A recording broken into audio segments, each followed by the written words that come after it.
Dr. Sufrin, tell me your credentials again. I'm a board-certified obstetrician gynecologist, and I also have a doctoral degree.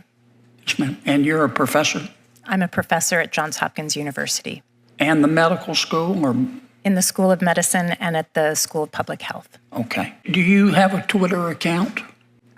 Thank you, Senator, for your question, but I'm here today to talk about my expertise on reproductive health care for incarcerated women. Is your Twitter account jail care?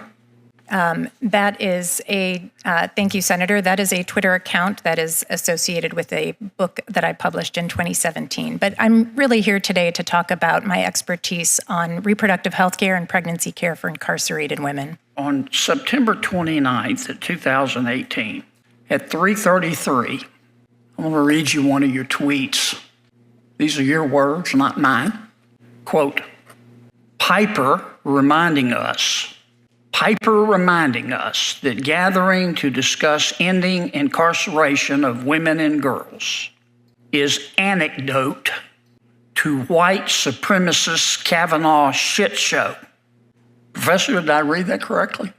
Thank you for reciting that. I'm really here today to talk about research and improving conditions for incarcerated pregnant women. Were you speaking for Johns Hopkins when you sent this out? I was not speaking for Johns Hopkins. Well, I'd like to solve this problem, Professor, but we're not going to solve it with that kind of attitude. Thank you, ladies, for being here. I appreciate the courage that it took to come forward today. Yes, sir. Thank you. We are starting to discuss extending the cuts in the Tax Cuts and Jobs Act, and that's a discussion we need to have. To me, the way we ought to start is taking a look at what worked and what didn't work. And if it worked, we ought to do it again. We ought to order a dozen. If it didn't work, we shouldn't do it. But we're not going to be able to do that in a vacuum. We all know we have to spend more money on defense. We just do.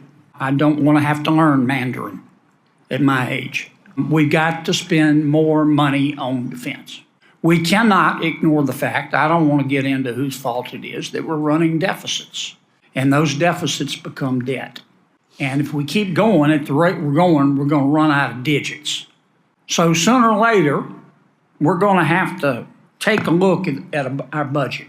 And I'm not criticizing anybody. I'm a part of it. But we got to stop creating exceptions and emergencies that aren't really emergencies, and really sit down and have a frank discussion how we're going to balance all these competing interests.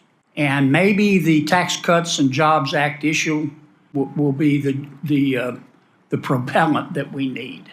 And that's just one person's point of view, but I bet Tester agrees with me.